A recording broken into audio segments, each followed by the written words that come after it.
and throw hell for leather at him. Not boxing. Don't want to stand up there and box. I want to go in and have a fight with him. That was my attitude.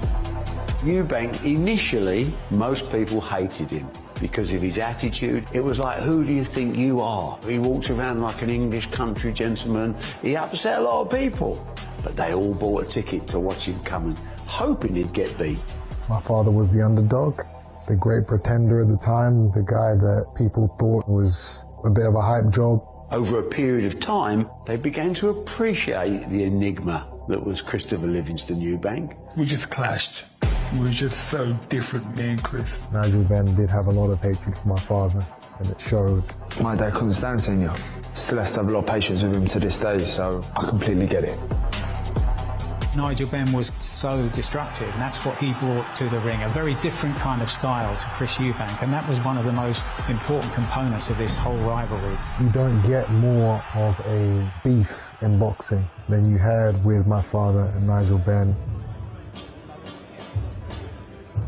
Grand rivals, unfinished business, and it's unfinished business between those two, Chris Eubank Jr. and Conor Benn. We're going to see both men step on stage in a matter of moments. Joining us in the studio is Jack Cattrall, who's now with Boz Yennis. That still feels weird for me to say. I remember when Callum Smith first went to Buddy McGirt, and he spoke about how Buddy just kind of unwrapped everything he was doing, and it was quite humbling. But what's it been like for you being out in America, someone looking at your style for the first time and just giving you pointers? Yeah, it's been nice to have some fresh eyes on the job, so it's been good. I'm in a new environment now with new fighters and new coaches, and they may be seeing things in a different light to other people, so it's been good, and my back's been against the wall. I'm out there and I've got something to prove, so it's been good. How hard was it to leave someone and a team that you've known for 10 years? It's more than just trainers, they're like family. How difficult was that decision to make? Yeah, and they still are family, and the way it got explained and the way it is this decision's a business decision. It's nothing personal, so, but like after that 8-10 year relationship, it becomes difficult, but I've only had support from Jamie and Nigel with my decision going forward, so it's nice. And the sacrifice, Jack, it obviously shows bundles of ambition. How much is left, do you believe? Yeah, there's a lot left. I feel reinvented. I've had 8-10 weeks in America. Like you said, big sacrifices. I had a baby son the week before I left to go away, so it's been hard, but that's how serious I am. I feel good. I've been training hard, and I'm excited for this challenge on Saturday. And do you think it is a challenge for you on Saturday? Because you've been, you should be undisputed champion of the world, of course. We all thought that, but you've been there, and Kurt hasn't quite been there yet, and he's on the way, and he's a massively improved fighter. But do you think? Are you at Echo? Sorry, do you think that Echo's trying to get out that domestic level?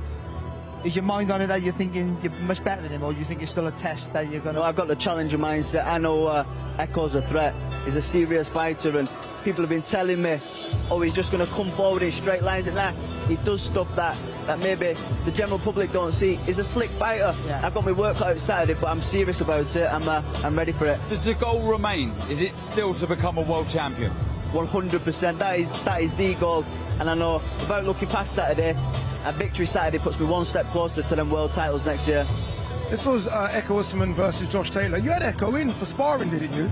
Yeah. So you guys are used to each other. Was you surprised by Echo's performance? Did you expect this to play out the way it played out? You know what, I thought Taylor started good in the first 4 rounds, but I set the blueprint for him, so he should thank me really. I finished him off the fight before, but I was happy for Echo that night. We went out there as the underdog and do what he needed to do, so hats off to him, but that wasn't the Taylor that I had in 1 and 2. No, I think we can all agree with that. You know, when you look at the 147 division, I mean, a lot of people, maybe rightly or wrongly, you can answer this and say it's probably the weakest in terms of champions. Do you look at it and think, 1 second, if I get past Echo, I can get on with Rolly Romero tomorrow, Barrios tomorrow, Crocker tomorrow. Do you look at those and think these are avenues to a world title shot immediately? Yeah, that's what's so good about the welterweight division. You've got 4 individual champions. You've got Barrios, you would say he's not the strongest champion. Rolly, these are all fights. We've got Devin Haney fighting next week against Bryan, so that's a great fight. Crocker, another in-house matchroom fight to be made, so there's a lot of good fights to be made. Do you feel that this is the... I know you're chasing a world title, but no...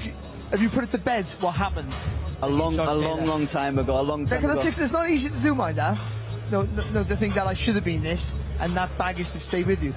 But I've not got it, and I'm going to get it. I'm going to get the world title 100%. I love that. How do you deal with the outside noise, Jack? And you would have heard it, the Harlem Eubank performance, Arnold Barboza, which wasn't your best, and a lot of people predicted you to win that.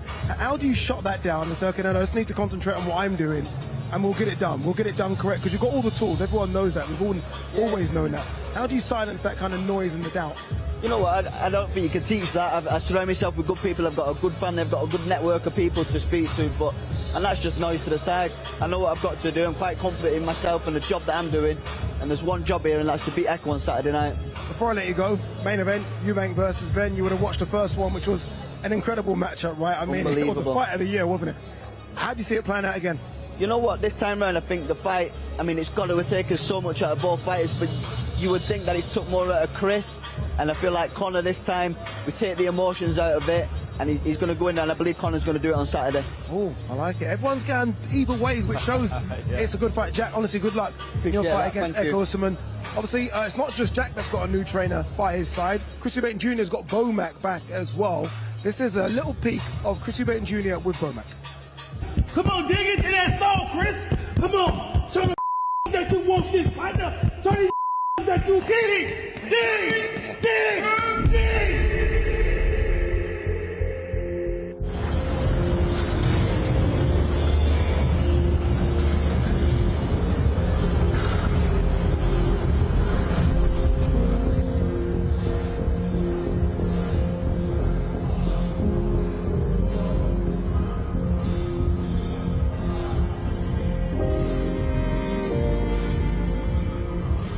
This is my first full camp in Dubai.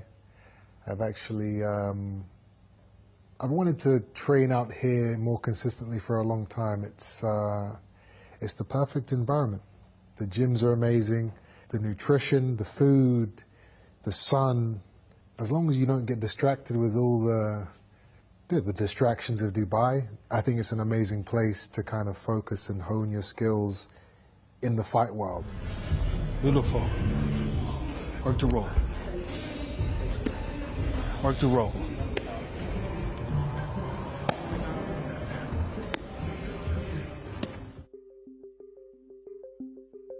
Camp is going pretty good. I'm excited about his progress, what he's doing in camp, how good he's listening to the coaches. The different thing about this camp is that he trusts the coaches more than he did the first time we worked. You can see it. You can see how he's listening.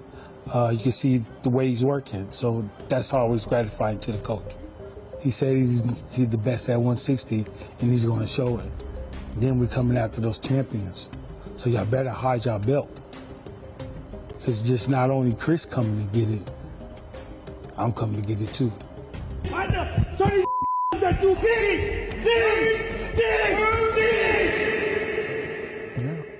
Bomac is a very intense and an emotional human being when it comes to boxing, when it comes to training fighters, and I love it. You know, everything he was saying and doing, it's real and it's right. The things he's not just blowing smoke. You know, the things he's saying, if you're actually listening to what he's saying, it's real. It's the truth.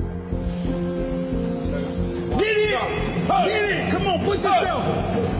Push yourself, son! Here we go! Go!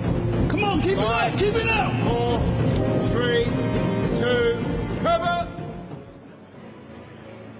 Yeah, that's the only difference from the first fight to this fight, right? The addition of Bomac, Jonathan Banks, who I think is a really good trainer, has been replaced by Bomac, who I guess gave maybe Chrissy's best performance ever against Liam Smith the second time round. Yeah. So why not revisit that coach if he's available? I think so, but I think Chris Eubank is so long in the tooth now that I don't think that you can really change what he does. I just think, and even instructions in the corner, I think he's so used to thinking for himself that you can make a difference, of course.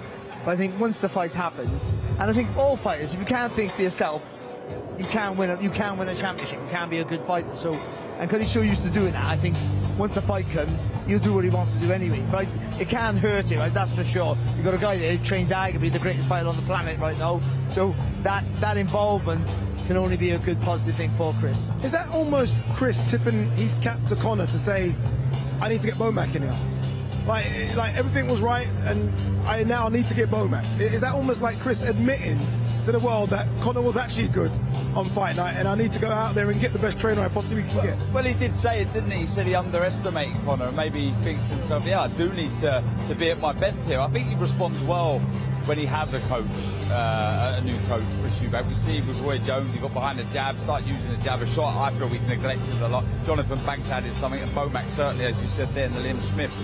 You're going to have to be at your best at a fight of this magnitude when you know your opponent's going to be making those adjustments, going to be trying to be a better fighter, which Conor certainly has to. But yeah, he's doing the right thing in my opinion for Eubank in this fight. 36 now. Sorry, go on, Barry. No. I tell you one thing though, Womack, so Terence Crawford against Canelo showed the importance of a good jab.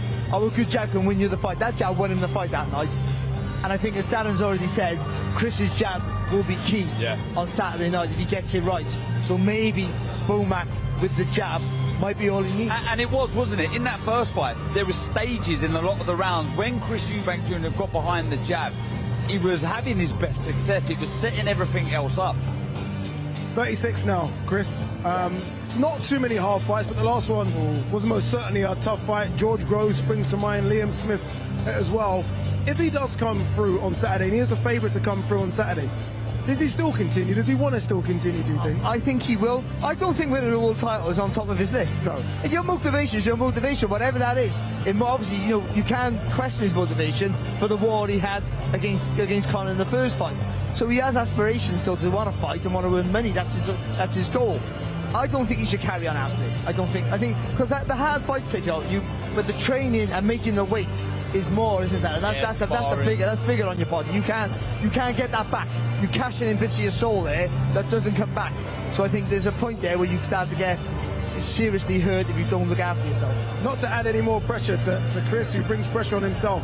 If he loses, that's that then, isn't it? I'd say so.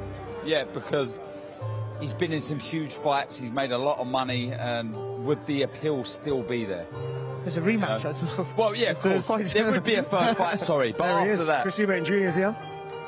Looks relaxed. Looks like he's almost taking it in, doesn't it? Yeah, he does, and... Almost like he's trying to say something to himself. Isn't he always like this still? Yeah. He's always very composed, isn't he? Whatever he is, he doesn't lose his temper. I mean, have you ever seen him lose his temper? I can't. I mean, maybe he has. I've never seen him out of his control. Well, the X-Slap was the only one, wasn't it? Even that, he was creating a narrative, wasn't he? And there's Conor. No, this guy is a man who lives on... Is very nice, isn't it? A bit flash from the grand rivals. Nigel Benn flanks him, Eddie Hearn on his side as well. He's an emotional guy, and he has to fight emotional. I think, he has, but to control that emotion can be the difference between winning and losing a fight. Is that the danger where they try? Because I think everyone wants to see him box a bit. Do you must just let him go? That's who you are. Just let you go. Yeah, we always say it, and I believe fighting to your strengths is the most important thing you can do. That's what you're good at. Do it, but you do need to add to your repertoire. You do need to change things dependent on the opponent. And going back to, would Chris retire if he lost his? No, he wouldn't. Barry said it there. There'd be a trilogy. There'd be a third fight, wouldn't there? If there's money to make, without a shadow of a doubt. Eubank Jr. is going to stay around. All right, let's do this. Let's see both men walk on stage. Let's throw it down to your MC, Mr. Thomas Schreiber. Ladies and gentlemen, will it be repeat or redemption? Our main event this Saturday is a rematch scheduled for 12 rounds in the middleweight division. Let's first welcome from Ilford, Essex, England. His professional record, 23 wins, just 1 defeat, 14 wins come by way of knockout. Ladies and gentlemen, here is the former WBA Continental Welterweight Champion, Conor the Destroyer Benn. Conor Benn looking very dapper, very different. I've not seen anything like this before. Very, very different. Just for grand arrivals, I can't imagine what the press conference attire is going to be. I feel like he's been different this fight week or this fight build-up, Barry. I feel like it's a different Conor Benn now. Yeah, he hasn't got. Again, they haven't got to sell the fight. The fight sold itself, didn't it? The first fight sells this fight. I mean, he's beaming full of confidence, and I understand why. Even though he get beat in the first fight, he shows some really good qualities there. He knows now he can dig deep in a hard fight that he's up against it. Okay, Conor Benn, here we go again. When you think about how you're feeling now, perhaps in comparison to how you did in April, just tell the world what's going through the mind of Conor Benn a few days away from the rematch. Yeah, listen, I'm just excited. All the hard work's done now, ready to just jump in there and do a number on him, to be honest, mate. What feels different for you this time, do you think, and why? Yeah, just better prepared. I mean, I've done everything I could with what I had, so to be here now, I feel more prepared. Middleweight is my first fight up at middleweight, so I feel like I filled into the weight nicely. Yeah, I feel good, man. You have a word tattooed on your arm, Conor. That word is redemption. No doubt your dad's been on you already this week and throughout the build-up about what this means. Revenge, not just for the family, but for you. How much fire does that give you in the belly when you think about getting revenge and beating Chris Eubank? Oh, it's quite funny. So I've actually got redemption and I've actually got revenge on the same night before we even fought. So it's, yeah, it's quite funny. But yeah, I'm excited to go in there and just do what we know I can do. You know, I know I can hurt him, and I'm going to go out there and capitalise on the mistakes he made in the first fight and go out there and give the fans what they want. Told us you won't be as emotionally invested this time. You said that's what went wrong last time when you came face to face yesterday. Though a few comments about a Rolls Royce that you claim Chris paid for when he missed weight, comments about toenails as well. When he is in front of you, though, do you still struggle to contain yourself at times? Oh, I mean, listen, he ain't my cup of tea, but I haven't got to like him, you know, and that's that. But ultimately, we're going to both go in there and put it all on the line, and the best man's going to win, which I believe will be myself. I do just want to ask you on a slightly different note. News formally announced today that Chris Eubank Jr. is going to become a father to twin boys. You've got 2 young children at home. Do you have any parental advice, perhaps, for Chris Eubank Jr.? Well, first off, this ends here. The rivalry ends here. This is it. The Benn Eubank chapter's done. That's it, it's finished. So I hope you guys enjoy. As for the parenting tips, not really, mate. Credit to Victoria. She's the best mum there is. Early prediction. Conor, how do you do it on Saturday night? I go out there and give him a good beating. I go out there and beat him up. That's it.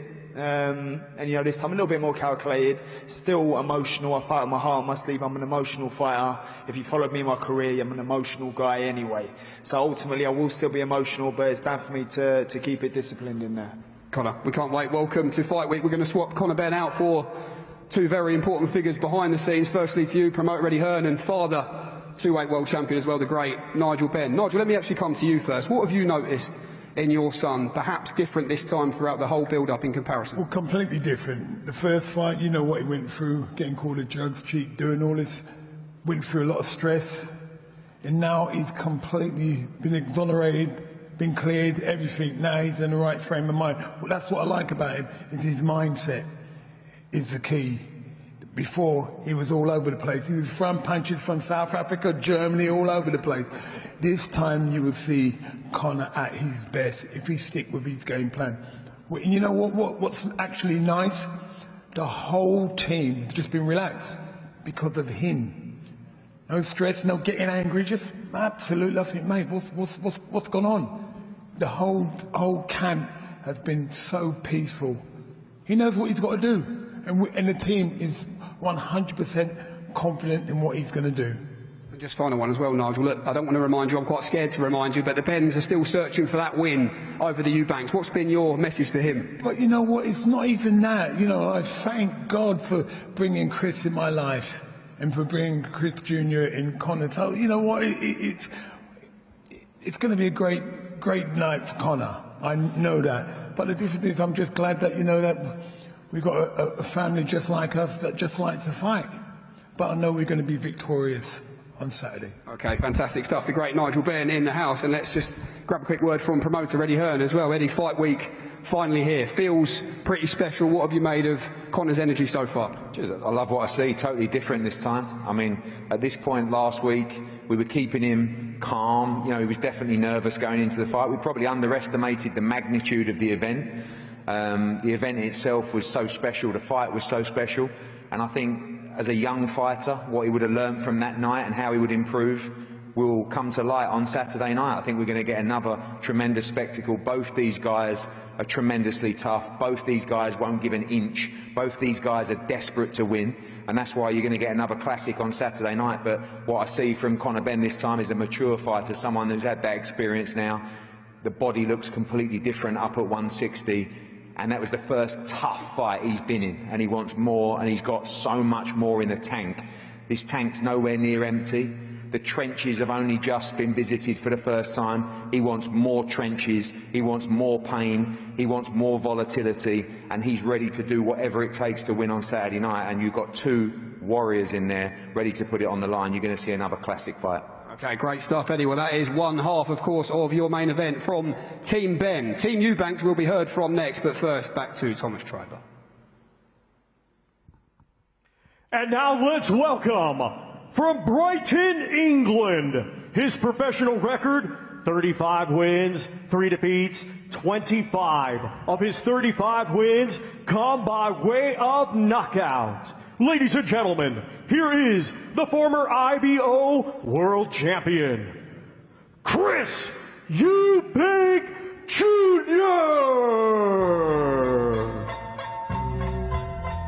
The Enigma, certainly an enigma, good fighter as well, backs it up, and has always been fantastic in this build-up.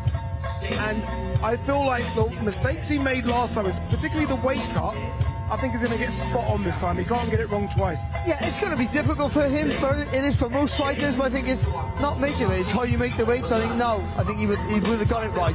He looks a lot healthier already, let's be honest. And I think we might see a better Chris Eubank. And if we do, it's going to be a harder night for Conor Benn. Okay, here we go. Chris Eubank Jr., welcome to Fight Week Part 2. Firstly, congratulations in order. I think everyone who saw the clip of you and your father formally announcing you're going to be a father to twin boys, everyone loves seeing it, and I guess when you're in a fight week steeped in history, family and father history, seemed like the perfect time to let the world know. It's a blessing. It's a blessing, and I'm very proud and I'm very excited for that next chapter of my life. When you made your entrance into the Tottenham Hotspur Stadium alongside your dad in April, when you made your ring walk alongside him to Simply the Best, you could see what it meant to you. But in that clip, when you gave him that news, where did that rank for you in terms of moments of pride you've had in your journey in life? You know, this is not the environment that I feel like talking about things like this. Let's stick to the boxing. In terms of the mindset, then, let's talk about that and the motivation. You've already beaten Conor Benn. You cemented what many thought was Eubank's supremacy in April. So what is the big motivation for you this time round? I'm a fighter. This is my life. This is what I was born to do. You know, I've heard people, including my father, say that retirement is on the cards. You know, I should sail off into the sunset. It's just not who I am. As long as I have that fire in me to keep getting in that ring and keep getting in them gyms and waking up early, I love the lifestyle. I love who I am as a fighter and the way it makes me feel. So that's all it is, testing myself, giving the fans what they want to see, and pushing myself as far as I can go. That's the motivation now. Conor says he's not as emotionally invested this time when it comes to this fight with Chris Eubank Jr. Do you believe him? What have you made of his energy in the build-up this time round? I don't know. I've only seen the guy once. He was cracking some jokes when we were facing off. It's not going to be funny when that bell goes in a couple of days' time, that's for sure. But we'll see what happens. He says he's better prepared. How's it been for you having Bomac back by your side in this camp? What's it given you? Bomac is a genius. This man is, you know, he's at the top. You know, he's shown time and time again that he has that secret sauce. We had a great camp for the Liam Smith 2 fight. And that's why I knew that he was the man for the job here in this rematch against Benn. We got some tricks up our sleeve. But Mac, why is this a relationship that works, fighter and coach? Because we both got the same thing in common: win. What do you see being the difference, or perhaps the similarities on Saturday night? How do you believe your man does it?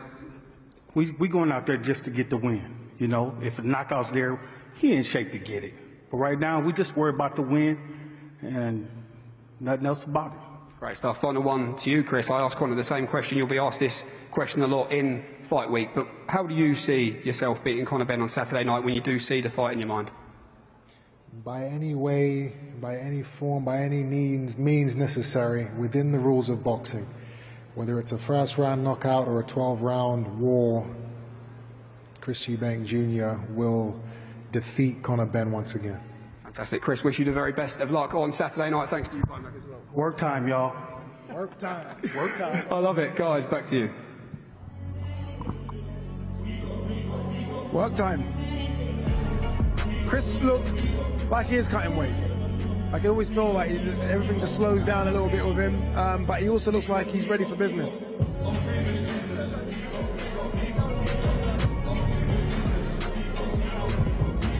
All right, this is what we've got coming up for the rest of the fight week. Media workouts on Wednesday. Thursday is the press conference where I expect there will be fireworks. Friday, the weigh-in, and then later on after the weigh-in, box raw sparring, which is going to be very interesting. And then obviously Saturday night, Tottenham Hotspur Stadium, live on DAZN. Exclusively, we are going to see this story between the Eubanks and the Benns maybe finish. I say maybe because we know both of them have got kids now. So anything could happen in 25 years' time. I love it. I'm excited now as well. I was a bit like, okay, this feels underwhelming. All of a sudden, I'm like, okay, no, we're ready to go. Busy, we've got the first event up and running, and then you get the real feel, the buzz starts, and yeah, I like what I hear from both. They're both fired up, obviously, so much pride on the line. This contest really does mean so much to them. It's a must win for Conor, it really is. Chris won't want to lose though. He wants to keep that Eubank supremacy that he keeps talking about. The stage is setting nicely. What can Bomac add differently to Chris this time round that he wasn't getting from Jonathan Banks? I'm not saying from Jonathan Banks. Jonathan Banks might be giving it to him and he might not be listening. But it's the consistency with the jab. Consistency with that jab will keep Conor Benn away. We'll keep him resetting, we'll keep him from fighting too far out, and that gives Eubank the opportunity to get that uppercut into play and combinations. A busier Chris Eubank is a better Chris Eubank. So maybe the fitness, or not fitness, conditioning to doing the boxing in spurts, I would say would probably be better for him. There was rounds, those middle rounds where he took his foot off the gas a bit, and Conor Benn took advantage of that. But he did finish strong, so he does have a good engine. But I still think it's Darren, and we both think the same thing. The jab is the key for both. And it's certainly for Chris Eubank Jr. to keep busy with that jab and it be nice and sharp. I think Bomac as well, sorry Ade, will install some discipline, you know, and keep him centred and get him back to what's working. And it is that jab, it is keeping the distance, trying to impose that size into the contest, but correctly. Don't get carried away, don't get clumsy or greedy, work behind the jab, bring the feet in. And at times, when he was leaning on and throwing shots round the side of the body, round the side of the head, they were taking effect. I'd say what he never did, and I think with Bomac they might do, because Terence Crawford does it, is set traps. I think you're trying to set traps for Conor Benn, try and invite him in, almost half show him something to give him an opportunity to make that mistake for you to really put it on him. I think if he can push Conor Benn back, with keeping that distance as well without getting too short with the punches, I think he makes it an easier night for himself. One thing Conor Benn did say is that this is his first time fighting at middleweight, last time in April. Although he's fought above the welterweight division for a few years now, first time officially a middleweight. This is the second time round. Surely there's things they learn from what weight is he going to be good at in the ring this time round. Exactly, yeah. Look, he's not alien anymore. He's got a feel for it. He's got a feel for the power, the presence, and the skill experience, albeit it's only one. It was 12 hard rounds, and you bank that from it. You'll feel better as a fighter, you'll feel better as a person having that experience. And yeah, he's in a good place, and he's going to have to be in the best place possible, Conor, if he's to get the win Saturday. We think of their dad's first fight back in 1990, and it was a war. I mean, they were trying to rip each other's heads off. The second fight wasn't that. The second fight was a war in some part, but more. I almost feel like it could almost replicate that a little bit. It could, but I don't want it to. It could, but without being disrespectful, I think better fighters, better boxers, I would say, more skilled than the dads. So I think they understood how to go to them, so they were trying to be a little bit smarter. I think Conor can't do that, and I don't think Chris will allow that. He'll have to fire back. So I think it's just as exciting, because they're not maybe as technically as good. Yeah. Conor's trainer for so many years. He was your trainer, Tony Sims. Doesn't really like to talk, doesn't really come and do all the things on stage. What would he be telling Conor in terms of mentally getting prepared for this? And that's a big thing, the mental side of it, to keep your composure, don't lose your head. Again, I use discipline for Chris Eubank Jr. I think the same thing required for Conor Benn. He's going to have to stay focused, switched on, and listen to instructions. Don't let his heart rule his head. Okay, 3 have become 4 in the studio. Chris Eubank Jr. has joined us just as we're playing a bit of Conor Benn. We had you up earlier, Chris, I will say this. So we're not just showing Conor here. Here we go again, Chris. The only thing different, I guess, this time round is the addition of Bomac again. You made that decision to switch from Jonathan Banks back to Bomac. Bomac was in your corner for Liam Smith. Was that an easy decision? Because Bomac was very good. I mean, you got a really good victory with Jonathan Banks. Was that easy to switch to Bomac? I just knew that I needed a little bit of a different energy and a different direction for this camp. I didn't want to go in there with the same kind of strategy, and outlook on the fight. Bomac is a master at coming up with the perfect game plan. We saw that in what he produced with Terence against Canelo. So I'm very confident, I was very confident he'd be able to do the same thing with me and Conor in the rematch. And we're going to find out if I was right in a few days' time. The boy said a bit earlier, if this is a boxing match, you convincingly win because you're the better boxer, you've been doing it longer. If it turns into a fight, again, that's something you can win at, but you allow Conor to come into it more. Is Bomac going to almost make you box a bit more rather than all the emotions of the first fight where you guys were just slugging it out? I'm not going to tell you what Bomac is or isn't going to do. That's for the fans to see on fight night. It could very well be a war. It could very well be a strategic boxing match. Tune in, you'll find out. Chris, look, obviously you won the first fight and you did a lot well. What was it that you wasn't happy with the first fight? I got hit a few too many times. Got cut. No performance is ever perfect. There's always things you can look at and know that you can improve on. And that's what this camp's been about. Rewatching the fight, picking the things that I didn't do so well, working on those things, and looking at the things I did do well and improving on those things. I've been lucky enough to cover most of your career, which has been a joy, by the way. But most of the time, you seem to you carry your own counsel in the corner, it feels. So now with Bomac in your corner, and you've had the trainers who you've listened to, but I mean, is it hard not to just keep your own counsel in between rounds? Because you're so used to, you seem like you're so used to being in your own mind and figuring things out for yourself, but you're going to have Bomac instructing you. Is that going to be difficult not to stick to a same pattern? Does that make any sense to you? No, I understand. It's one of those things. It's a habit, eh? When you're in that ring, it actually doesn't matter what your coach or your teammates are telling you. There are going to be times when you're going to just do what you got to do. Yeah. And I have kind of gone throughout my career kind of using my instinct and my natural ability to get through these fights. It's been,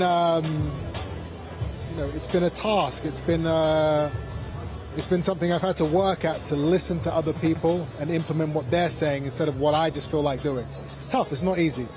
But I feel like I've gotten better at it over the last few years, and I guess you guys will see how good I am at it now in a few days' time. Is that a trust issue?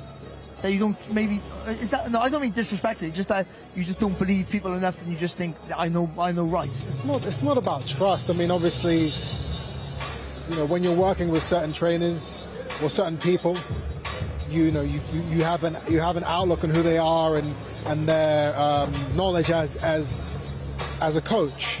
So the more successful a coach is, the more you trust in what they're saying.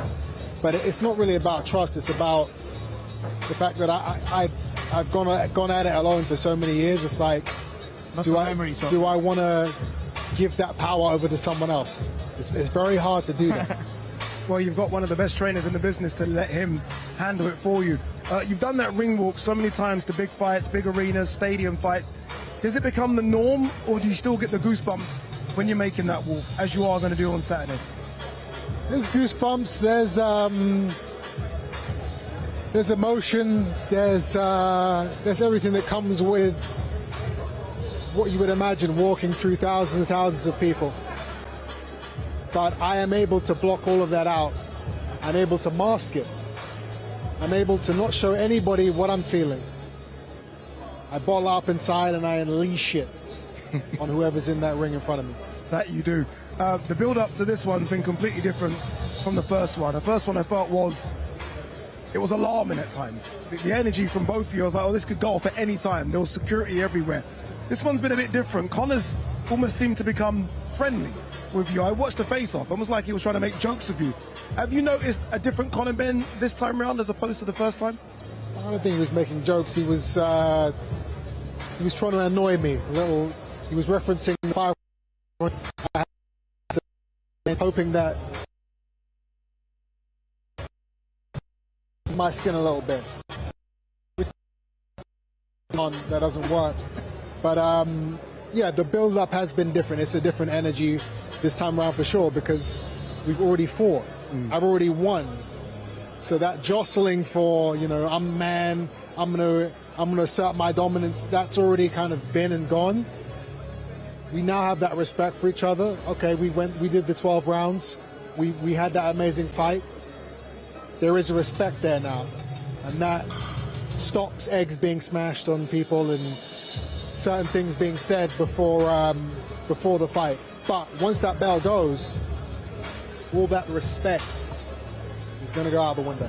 Final one, Chris. I think you mentioned on stage that your dad and other people were saying enough's enough, right? Sell off into the sunset.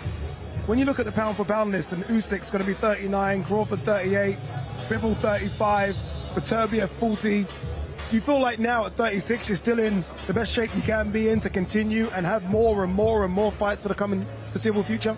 With I was actually having a conversation about this the other week, and I don't know if it's because of, you know, sports science and, you know, and all these things which, you know, fighters are now using to where they're able to continue perform at the elite level as they get older, or if it's just a weaker pool in the new generation coming up. Yeah. I don't know which one it is. Maybe it's a mixture of both. But for me, at 36 years old, I'm still strong. I still have that fire in me. My father's talking about retirement. That's a man who's worried for his. That's and I understand it. But if you were to ask him, if he was in my position, if he would still fight. If he had the fire that was in my belly, if he had that at my age, would he have said no to a big fight? I don't think he would. I don't think he would either. Chris, thank you very much. Okay. Congratulations as well, Chris, as well. All right, look, loads more to come this week. But remember, this will take place at this magnificent stadium, the Tottenham Hotspur Stadium. So media workout. That's going to be back and see. And we're going to see a little bit of stuff for people. But just to quickly remind you, we're going to have from Chris Eubank Jr. and Conor Benn. Here's why. On DAZN, November 15th, Eubank Jr. versus Benn 2. For over 3 decades, 2 names have been carved into British boxing legend, the Eubanks and the Benns. From the father's sequel in the 90s to the son's sequel today. The greatest rivalry British boxing has ever seen. Their first fight was a modern classic, a fight of the year contender in front of the entire nation with the world on the edge of their seats. And this November, it's the rematch.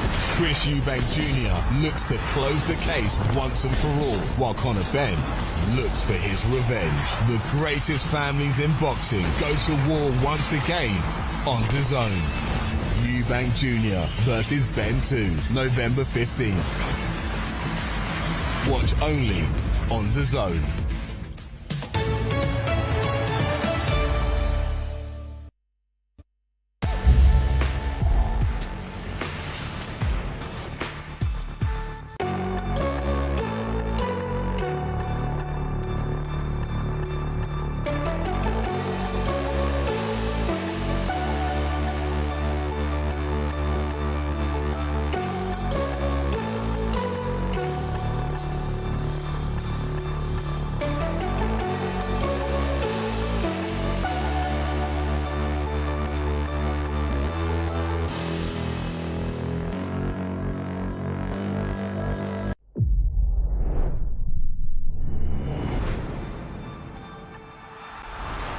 don't miss the biggest nights in MMA. PFL is more than a fight.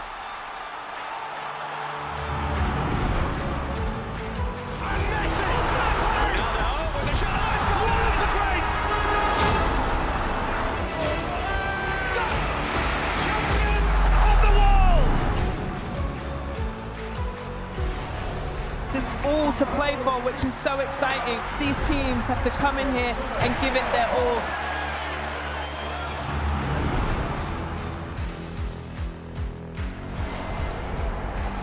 Have a real nice tempo. Goes baseline, watch out. Oh, my! Oh, baby! All the way down the runway for a big